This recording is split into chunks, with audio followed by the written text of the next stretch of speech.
Morning. VolQuest's Matt Ray joins us talking about Tennessee recruiting as Josh Heupel and the Vols stay hot on the recruiting trail. What's going on, Matt? How are you? Morning, Matt. Guys, good morning. How are we? We are excellent, and we certainly appreciate you joining us this morning. Big night for Tennessee, potentially. Braden Rouse, the number 7 linebacker in the country, set to commit tonight. Tennessee in the mix. Matt, what are you hearing about Tennessee's chances to finish this one? Yeah, so this is an intriguing recruitment, guys. This one has gone really quiet in the closing stages, and it sounds like from everything that I've been able to gather working through yesterday evening that nobody's really going to get an indication going into this decision at 7 p.m. at Cal High School. Braden Rouse was able to get to a decision last week while on family vacation. A lot of discussions there between him and his family. They came home. They decided to move the decision date up a little bit and get this out of the way. But the plan currently is to go into this decision and not tell a school until just a few minutes before they go up on stage and make their announcement. I think when you look at this, I think there's cautious optimism around Tennessee and there's cautious optimism around Texas. We've heard that there's been an ending shot for 4 different commitment videos. So it would kind of surprise me at this point if it was Alabama or Michigan. It just doesn't feel like there's as much optimism around those programs, not as much chatter. I think this really comes down to Tennessee and Texas when everything settles at the end of the night. But this is just one of those recruitments that you don't see a lot of anymore. Just really close to the vest that people around Cal High School don't know what to expect. So there's a lot of anticipation. But I think when you look at this from the Tennessee side, they've recruited them as long as anybody. They got there early.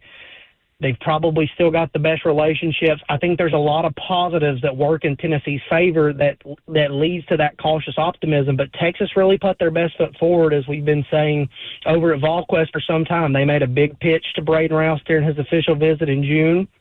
They showed him the usage and the development, at the linebacker position in Austin, and they're really selling Anthony Hill Jr., who has potential to be a top 50 pick in next year's draft, as the role that he can fit into. But I think Tennessee's done a nice job of selling things to him as well in terms of the football fit. I think they answered a lot of those questions during that last official visit. So this is just a really unique recruitment in today's world, and kind of excited to see what happens for Braden Rouse tonight. Matt Ray of VolQuest, our guest this morning on Ramon and Will. Matt, at the inside linebacker position, I know with Jaden Harmon, with Jaden Parlati, Tennessee did really well in this last recruiting class, but there is still playing time up for grabs in the near future, not knowing what the future is for Arion Carter and some of the other guys in this roster. What has Tennessee's pitch been to Braden Rouse and to some of these other guys, and TJ White, and some of the strong inside linebacker prospects, and what is giving them so much success, Matt, in recruiting this position? Because it feels like we're talking about a top 10 inside linebacker considering Tennessee almost weekly when we talk with Austin, with Brent, and now with you this morning as well.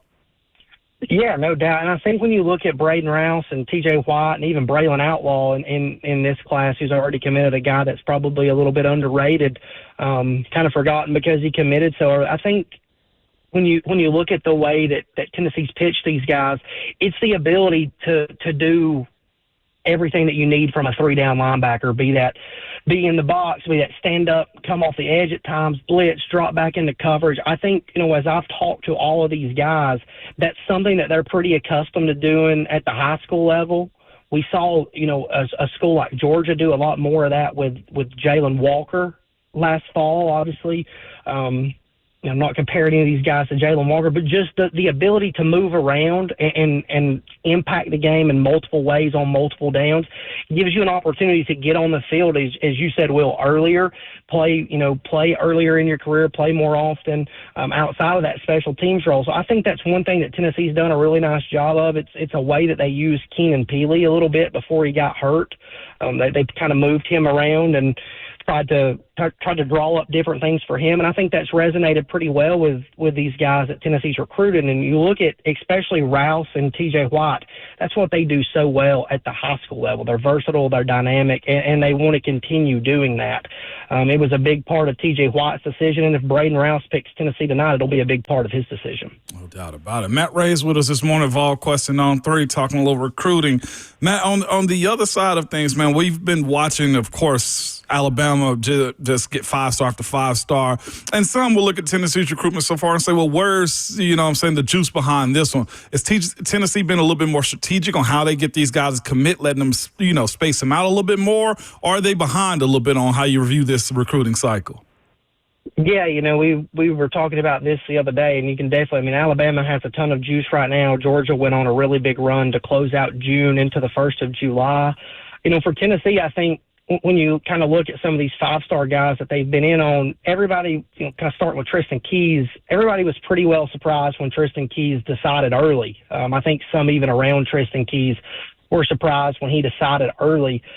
That's just one of those recruitments that Tennessee's going to be in until the very end. And, it's kind of been in a little bit of a holding pattern. I'm interested to see what's going to happen there, if there's going to be something sooner than later. But regardless, that's going to be one of those recruitments that goes until late November, early December, because schools are just not going to concede for him. So that's a 5-star guy that Tennessee's recruiting that is going to be a cycle-long recruitment. We don't always see a ton of those anymore. A lot of these guys are electing to make a decision throughout June, July, August, and that's really turned into where most of the hay is in the barn in these recruitments, for most of these colleges now. But, Tristan Keys is going to go the duration. A guy like Savion Hyder, is another big-time 5-star guy that Tennessee's recruited and is very much in the mix for.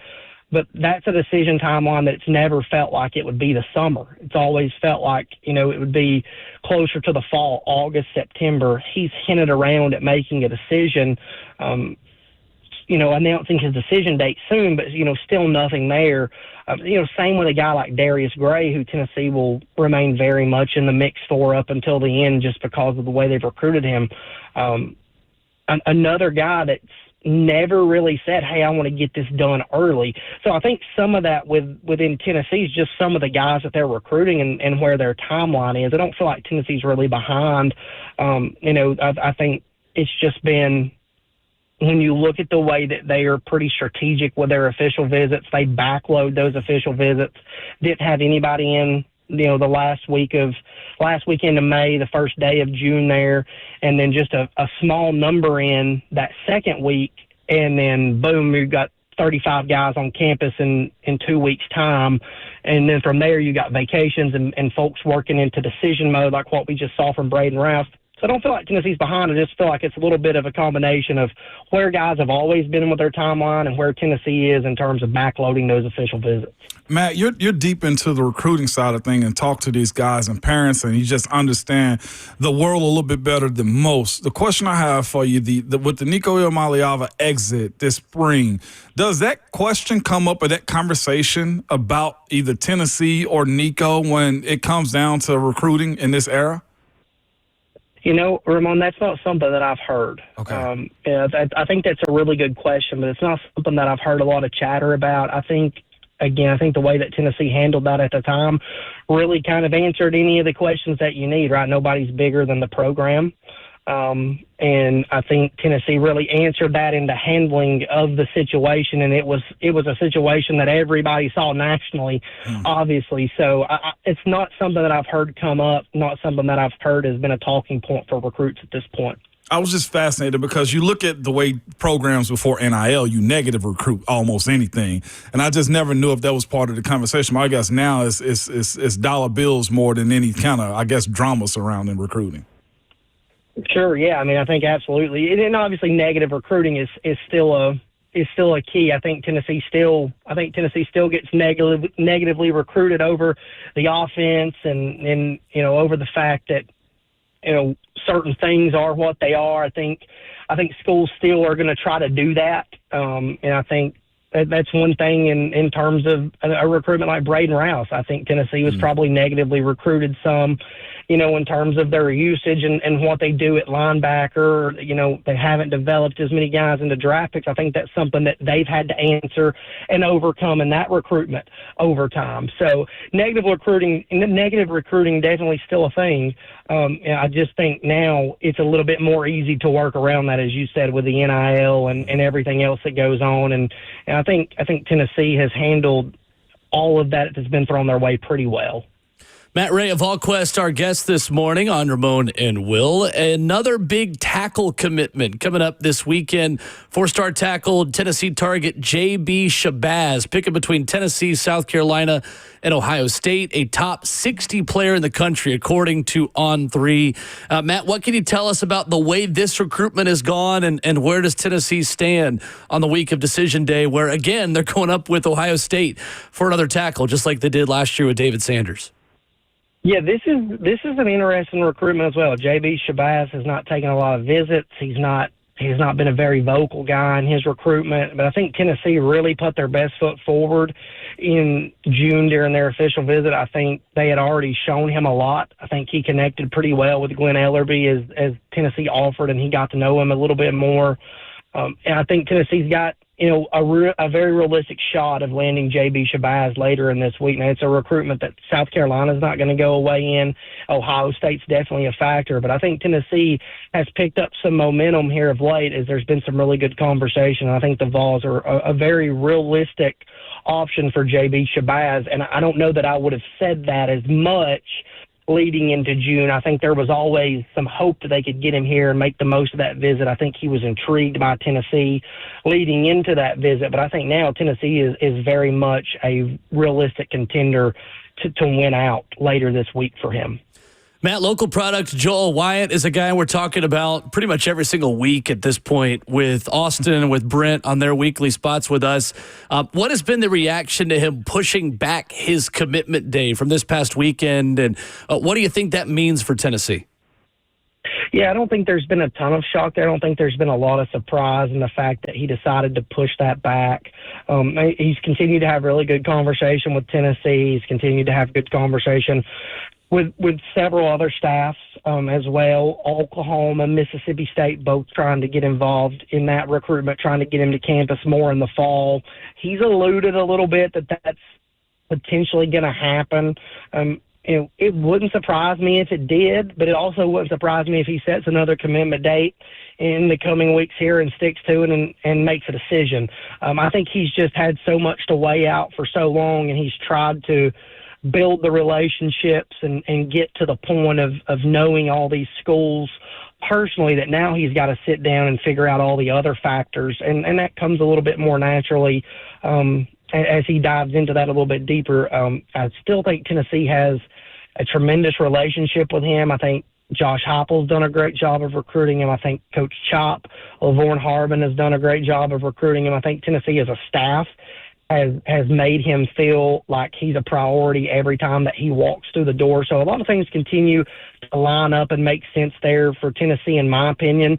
But the longer this goes, the more unpredictable it gets. So if he gets on campus and somewhere in the fall and still doesn't have a decision and takes some official visits, that it just continues to get harder and harder for Tennessee. But, I still think at this point where we're at, first week of July, that a lot of things continue to line up and make sense for Tennessee. No doubt about it. A couple of in-state guys, man. Javonte Smith's supposed to commit today. Also has had his commitment day for July 8th. And also Craig Tutt. Where are they sitting with those guys inside of the state right now currently? Yes, I think Tennessee's still got some ground to make up with Craig Tutt. I think official visit, they continued to show him some of the things that he wanted to answer, but I think Ole Miss has continued to do a really nice job there. You get a little bit later in the month, some time to continue to work there, but I think Tennessee has some ground to make up with Craig Tutt. With Javonte Smith, I think Tennessee made up a ton of ground during his official visit, that last weekend of official visits in June, over that June 20th, 21st weekend. He's a pretty dynamic guy that I think maybe is a little underrated inside the state. When you turn his tape on, he certainly has the things that Tennessee wants at defensive back, right? He's got length and he's got speed, two things you can't teach. And, he shows up on tape He's very fluid in his hips. He's got really good ball skills because he plays receiver, and he has offers to play receiver at a Power 4 level.